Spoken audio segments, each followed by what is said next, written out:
अब सुनिए, आपको प्रमाण सहित बताते हैं कि सार शब्द कैसा है, कहाँ है। स्वयं देखिए प्रमाणों के साथ।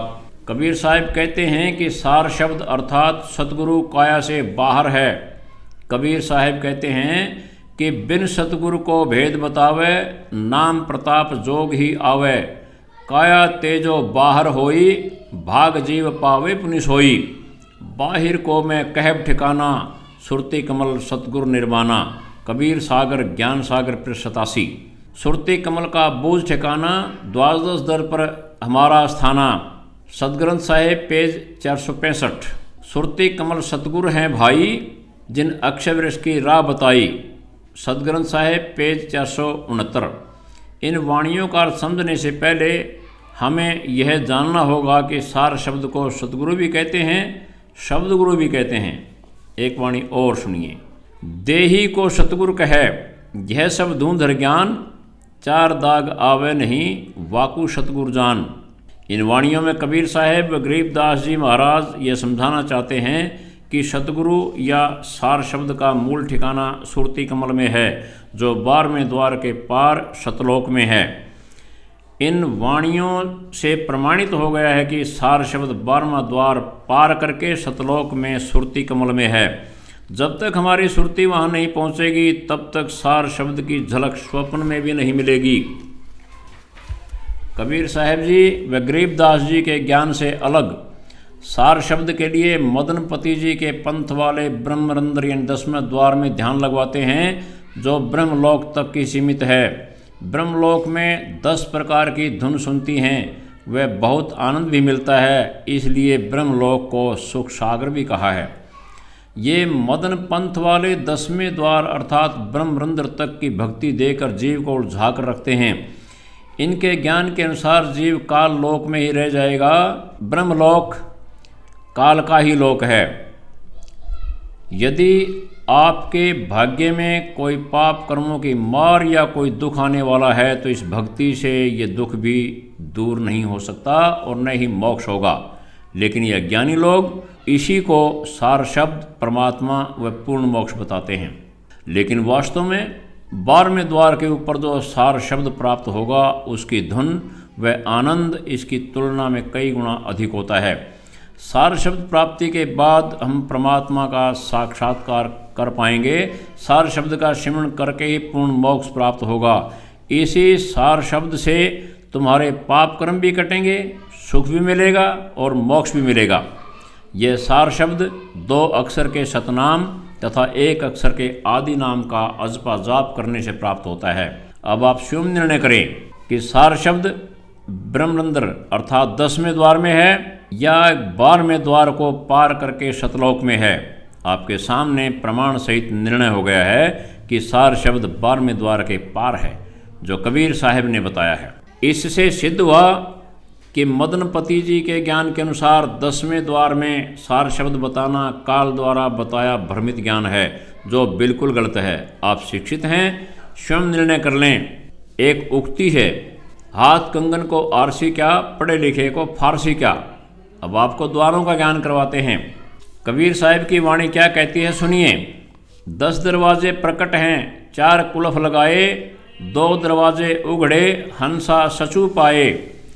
कबीर शब्दावली पृष्ठ 816 पर। अब ब्रह्मांडों का चित्र देखिए आप। यह वाणी प्रमाण दे रही है 10 दरवाज़ों का ज्ञान सबको है। किसी भी संत को प्रवचन करते हुए सुनिए। ये यही कहते हैं कि 10वें द्वार में ध्यान लगाओ, मतलब कि 10वां द्वार तक की जानकारी सबको है। आगे वाणी है 4 कुलफ लगाए। इसके बारे में सतगुरु बताते हैं कि काल निरंजन के पास 21 ब्रह्मांड का साम्राज्य है। इसमें 5-5 ब्रह्मांडों को मिलाकर 4 महाब्रह्मांड बना रखे हैं। ये 4 कुलफ यानी 4 ताले इन ब्रह्मांडों के हैं। इनके पार 2 दरवाजे 11वां व 12वां द्वार हैं। वे द्वार खुलेंगे तब जाकर 12वें द्वार के पार सुरती कमल में सार शब्द प्रकट होता है। अब 10वें व 11वें द्वार 2 अक्षर के ओम सोहम यानी सतनाम के अजपा जाप से खुलते हैं, जो कि पूर्ण सदगुरु जो अधिकारी हैं वे देंगे। उसके जपने से ये द्वार खुलेंगे। यदि इन मंत्रों का जाप बिना पूर्ण गुरु अधिकारी से लेकर करोगे तो ये मंत्र लाभ की बजाय हानि कर देंगे, क्योंकि इनमें बहुत शक्ति होती है, भक्ति से सहन नहीं कर सकता। इनकी शक्ति पागल कर देगी या राक्षस बना देगी। यदि इन परिस्थितियों से बचकर ऊपर 21वें ब्रह्मांड के अंतिम छोर पर 2 अक्षर के जाप के बल पर पहुंच जाते हैं, तो वहां एक सुई की नोक जितना सूक्ष्म द्वार है। द्वार के पार सतगुरु रूप में कबीर साहेब जी खड़े होंगे। द्वार के इधर कबीर साहेब जी के शिष्य सहज संतोष जी बैठे हैं। वे सत्यवादी भक्तों को पार करते हैं, उनकी परीक्षा लेते हैं। वे पूछते हैं कि आपके गुरु कौन हैं, आपका इष्ट कौन है, और मंत्र सुनाओ। जो मनमुखी होते हैं अर्थात पूर्ण अधिकारी संत से दीक्षा नहीं लिए होते हैं, उन्हें सहज संतोष जी ऊपर से नीचे गिरा देते हैं। वहाँ का गिरा हुआ दोबारा कभी वहाँ नहीं जाता। काल के 21वें ब्रह्मांड के आखिरी छोर को जो मनमुखी साधना करके पार करके जो आगे जाना चाहते थे, वे मनमुखी भक्ति करने वाले कौन कौन नीचे गिरे जानिए एक वाणी के द्वारा। श्रृंगी ऋषि का पत्र फूटा, पारा ऋषि माया ने लूटा। भिंडी ऋषि जूं भेड़ भिवंडा, बहुरी नहीं वहाँ पाया झंडा। दुर्वासा का ध्यान डगाया, शंखलोचनी कूं भरमाया। 2400 उतरे नहीं घाटी, विषम पंथ है झीनी बाटी। 87 ठेका खाया, सिद्ध 84 उल्टा आया। नारद मुनि से केते वर्णो, जो उबरे सो सतगुर सरनो। सदग्रंथ साहेब पृष्ठ 520। जिन महापुरुषों के नाम इन वाणियों में लिए गए हैं, जैसे श्रृंगी ऋषि जी, पाराशर ऋषि जी, भिंडी ऋषि जी, दुर्वासा ऋषि जी, जैन धर्म के 24 तीर्थकर, 88,000 ऋषि और नारद मुनि जी जैसे साधकों ने इन्हीं 2 अक्षर वाले जाप मनमुखी करके 11वें द्वार को पार करने की कोशिश की, और उनकी ये दशा हुई। इनको नीचे गिरा दिया गया, क्योंकि इन्होंने कबीर साहेब जी के अधिकारी व पूर्ण संत से नाम प्राप्त नहीं था।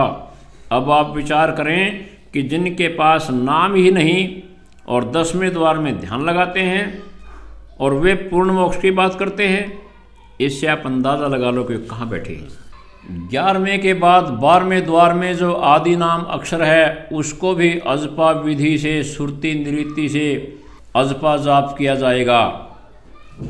तब वह 12वां द्वार खुलेगा, तब जाकर सार शब्द प्रकट होता है। सार शब्द कोई आलू प्याज नहीं है, जहाँ मर्जी वहाँ मिल जाएगा। सार शब्द को प्राप्त करने के लिए कबीर साहेब जी के वाणी में कहते हैं, सतनाम स्वपन में सोसे, ज्यों माता बालक को पोसे। जब लग भक्ति अंग अंग नहीं समावा, तब लग सार शब्द कैसे को पावा। कबीर सागर मुक्ति बोध पेज 72।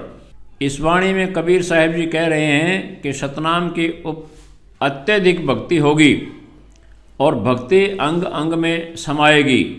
जैसे काम करते करते माँ अपने बच्चे पर ध्यान रखती है, एक पल के लिए भी नहीं भूलती, ऐसे सतनाम का जाप करने से सार शब्द मिलता है। सार शब्द कब और कैसे मिलता है, इसे बंदी छोड़ सतगुरु रामपाल जी महाराज के मुख कमल से भी सुनिए। ग्रेब मन राजा खेलन चला रंग होरी हो,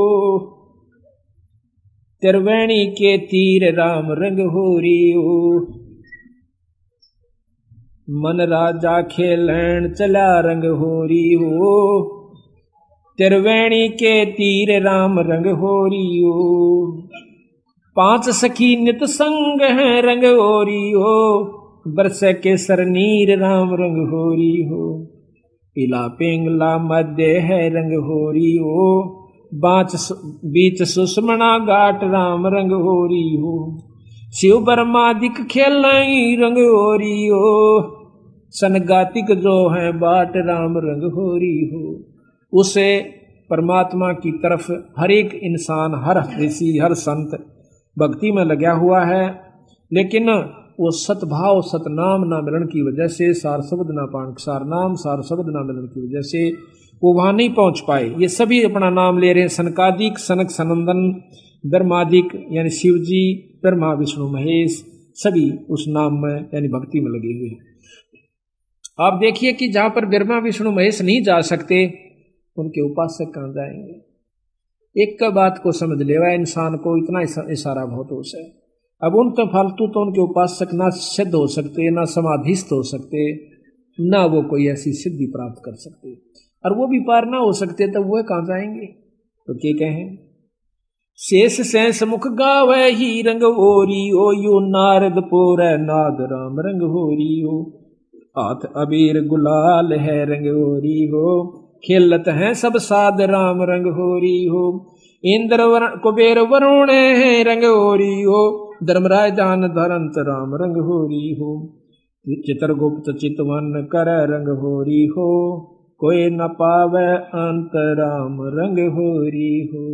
कि इन मत तक किसी को नहीं उसका अंत आया। सतगुरु महाराज पूर्ण ब्रह्म का अभी तक ज्ञान इनको नहीं हुआ। अब देखो बंदी छोड़, आपने उपदेश तो ले रखा सभी ने कि ये जो मंत्र आपको सांस का सुमन हमने दे रखा है कितना कीमती है। इस 3 लोक का सबसे उत्तम नाम है ये सांस के जो दोनों आपको मंत्र दे रखे हैं, उसके बारे में। उसके बाद फिर सार नाम है जो सोहम ऊपर और है, सत सुकृत एक नाम, और सब हंसों का वास है, नहीं बस्ती नहीं गाम। फिर नाम के बाद वो वस्तु आपको फिर बताई जाएगी जो तत्व भेद है, जिसको शब्द कहते हैं। आपने सतगुरुदेव जी के मुख कमल से सुन लिया है तथा कबीर साहब जी की वाणियों से भी सिद्ध हो गया है। अब तो कोई भ्रम नहीं रहना चाहिए। जब सार शब्द मिल जाएगा फिर हमें उसका सुमिरन सुरती नृति से करना है। सार शब्द का ज़्यादा सिमरन करने से दिव्य दृष्टि खुलने पर सतलोक में बजने वाली धुन तथा सतलोक के सभी नज़ारे दूरबीन की तरह ऐसे दिखेंगे जैसे खगोल शास्त्री दूरबीन के माध्यम से करोड़ों किलोमीटर दूर हो रही खगोलीय घटनाओं को यहाँ बैठे बैठे देख लेते हैं। इसी तरह यहीं बैठे दिव्य दृष्टि से ही परमात्मा के दर्शन होंगे। उसके बाद जीव को हमेशा के लिए जन्म मरण से छुटकारा मिल जाएगा। वाणी में कहा है, दिव्य दृष्टि खुली हमारी सार शब्द से टोया वो, गरीबदास गायत्री लापी शीश पीठ यम रोया हो। सदग्रंथ साहिब पेज 946।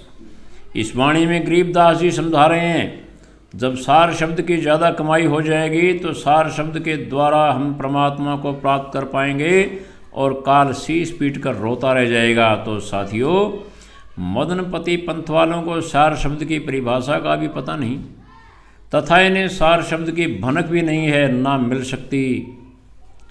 ये सार शब्द को शरीर के अंदर 10वें द्वार के ऊपर बता रहे हैं, जबकि कबीर साहिब जी ने 12वें द्वार को पार करके सतलोक में सुरती कमल में सार शब्द बताया है। लेकिन ये मदन पंथ वाले अपने अज्ञान से जनता को मूर्ख बना रहे हैं। ऐसे लोगों से सावधान रहने की ज़रूरत है। पढ़ा लिखा समाज ऐसे व्यक्तियों की मीठी मीठी बातों के बहकावे में न आए। एक वाणी कहती है, बीजक की बातां कहें बीजक नाही हाथ, पृथ्वी डोबन उतरे कह मीठी बात। सदग्रंथ साहिब पेज 161। इसके लिए गरीबदास जी महाराज कहते हैं, कुछ अज्ञानी लोग अपने आप को ज्ञानी सिद्ध करने की कोशिश करते हैं कि मूल ज्ञान हमारे पास ही है, जबकि उनके पास ज्ञान की ABCD भी नहीं है। वे तो मीठी मीठी व लच्छेदार बातें कहकर भगत समाज का विनाश करने के लिए पैदा हुए हैं। मदनपति जी के पंथ के स्टार प्रचारक जी, आपसे नम्र निवेदन है, आप इस झूठे व भ्रमित ज्ञान के प्रचार प्रसार को बंद कर दें। परमात्मा से डरें, लोगों के अनमोल जीवन से खिलवाड़ न करें। इसका बहुत बड़ा दोष लगता है, आने वाले जन्मों में इसको भोगना भी पड़ता है। अतः सभी भक्त आत्माओं से पुनः निवेदन है कि वर्तमान में आधिकारिक पूर्ण गुरु संत रामपाल जी महाराज ही हैं, उनसे नाम दीक्षा लेकर अपने मानव जीवन का कल्याण करवाएं। आइए एक बार बंदी छोड़ सतगुरु रामपाल जी महाराज के मुख कमल से सुनिए। तो इस विषय में आज तत्वदर्शी संत ये रामपाल दास है, जिला हिसार, हरियाणा।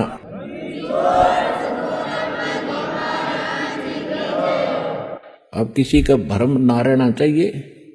देखो, एक 1000 का नोट है, उस पर लिखा है कि मैं धारक को 1000 रुपये देने का वायदा करता हूं। दास पे लिखा नहीं है, दास बोल सकता है कि मैं उपासक को सर्व सुख और पूरा कंप्लीट मोक्ष देने का वायदा करता हूं जब नियम रहोगे तो।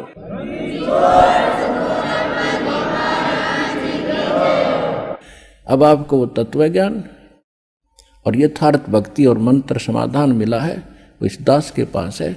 और अपना कल्याण कराओ। दास पलकें बिछाई बैठा आपके लिए। आप भगवान के बच्चे हो, सारे जाओगे।